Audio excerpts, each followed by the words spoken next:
Selamat datang kembali. Di sini kita akan bedah topik-topik rumit jadi lebih gampang dicerna. Hari ini kita bakal menyelam ke dunia altcoin yang, wah, luas banget.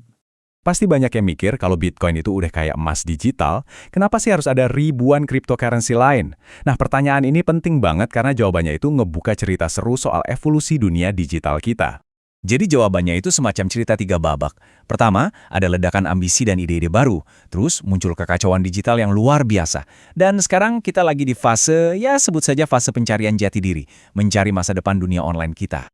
Jadi gini, semuanya itu dimulai dari satu masalah. Bitcoin, sehebat apapun teknologinya, itu kan dirancang buat satu tugas utama. Jenius memang, tapi ya ada batasnya juga. Dari situlah lahir istilah altcoin. Singkatan dari alternative coin. Simpel kan? Tapi, di balik nama itu, ada ribuan eksperimen. Masing-masing coba jadi lebih baik, lebih cepat, atau ya pokoknya beda dari Bitcoin. Nah, ini dia, beda utamanya. Kalau Bitcoin itu ibarat berangkas digital buat menyimpan nilai, altcoin itu kayak membuka kunci ke ribuan pintu lain. Fungsinya jadi macam-macam banget, nggak cuma soal simpanan. Dan ini semua kejadiannya cepet banget loh. Cuma 2 tahun setelah Bitcoin muncul, altcoin pertama udah lahir.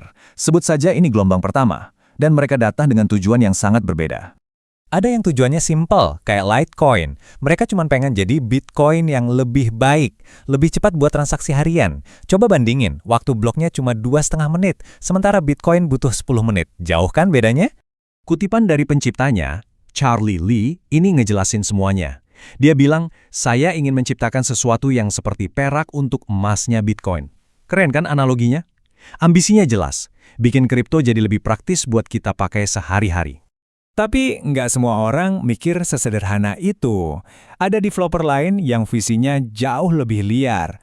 Mereka sadar kalau teknologi di balik Bitcoin ini, yaitu blockchain, bisa dipakai buat hal-hal yang jauh lebih besar dari sekedar uang. Contohnya Namecoin yang lahir tahun 2011. Ini salah satu altcoin paling awal. Tujuannya bukan buat bayar-bayar, sama sekali bukan. Mereka mau bikin sistem nama domain yang terdesentralisasi, semacam internet yang nggak bisa disensor. Terus muncullah Ethereum. Nah, ini dia yang benar-benar mengubah segalanya. Ethereum ini bukan cuma sekadar buku kas digital, tapi diubah jadi semacam komputer dunia. Inovasi smart contract-nya itu ibarat ngasih siapa saja kekuatan super buat bikin token digital sendiri. Hasilnya, ledakan proyek-proyek baru yang jumlahnya ribuan. Tapi, ledakan kreativitas ini punya sisi gelap. Gampangnya bikin koin baru, itu ibarat membuka kotak Pandora. Muncul kekacauan, resiko tinggi, sebuah perburuan emas digital yang liar dan berbahaya. Dan seperti yang saya bilang tadi, ada harga mahal yang harus dibayar dari ledakan kreativitas ini. Seberapa mahal? Coba lihat angka yang satu ini. Ya, 53,2%. Angka ini adalah persentase dari semua cryptocurrency yang pernah dibuat, tapi sekarang udah gagal, mati, jadi hantu digital. Ini bukan sekedar statistik loh, ini adalah bukti adanya seleksi alam yang brutal di pasar. Sebuah tanda kalau industri ini mau nggak mau harus jadi lebih dewasa. Dan masalahnya ini makin parah. Angka tadi itu kan akumulasi dari awal sejarah kripto, tapi lajunya makin ngebut. Diperkirakan di tahun 2025 aja bakal ada 11,6 juta token yang gagal. Gila kan? Ini karena pasar kebanjiran proyek-proyek yang ya nggak ada gunanya sama sekali. Jadi kenapa sih mereka gagal? Kok bisa sebanyak itu? Ya, alasannya macam-macam. Mulai dari yang emang niat nipu dari awal, developernya kabur, sampai yang paling simple, proyeknya nggak punya kegunaan di dunia nyata. Atau ya, nggak ada yang minat pakai. Nah, pertanyaannya sekarang, di tengah kekacauan ini, gimana caranya kita bisa percaya sama sistem digital kayak gini? Kuncinya ternyata ada di matematika, tepatnya di sebuah bidang yang namanya kriptografi. Disinilah kepercayaan itu dibangun, bukan dengan janji, tapi dengan kode. Oke, kriptografi itu intinya seni komunikasi yang aman.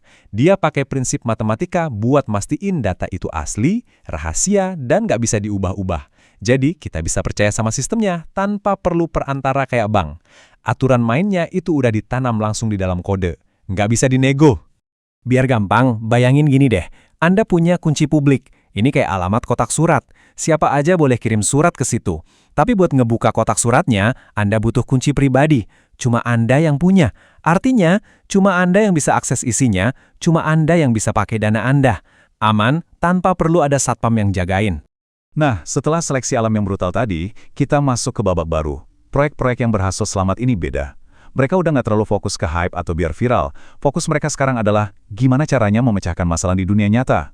Dan dari puing-puing kekacauan itu, para analis melihat ada dua tren besar yang bakal jadi primadona di tahun 2026. Pertama, menghubungkan blockchain dengan aset di dunia nyata, atau biasa disebut RWA. Kedua, menggabungkan blockchain dengan kecerdasan buatan, alias AI. Jadi fokusnya udah bergeser, bukan lagi soal bikin uang baru, tapi bikin fungsi baru. Contohnya gini, ada proyek kayak Chainlink yang tugasnya jadi jembatan data. Jadi smart contract bisa ngobrol sama dunia nyata. Misalnya buat ngambil data harga saham atau info cuaca. Ini penting banget buat aplikasi keuangan yang canggih. Di sisi lain, ada BitTensor yang tujuannya bikin jaringan AI terdesentralisasi. Biar apa? Biar teknologi AI nggak cuma dikuasai sama segelintir perusahaan raksasa. Tapi penting banget buat dicatat ya, ini semua cuma contoh buat ngegambarin tren pasar. Ini bukan saran keuangan loh. Ingat kan angka kegagalan tadi? Nah, makanya riset sendiri sebelum memutuskan apapun itu sekarang jadi jauh lebih penting dari sebelumnya. Ini membawa kita ke pertanyaan terakhir yang bikin penasaran. Di tengah kekacauan digital ini, setelah debunya mulai hilang dari ribuan eksperimen yang udah kita lihat, ide mana sih yang pada akhirnya bakal jadi pondasi buat masa depan digital kita semua?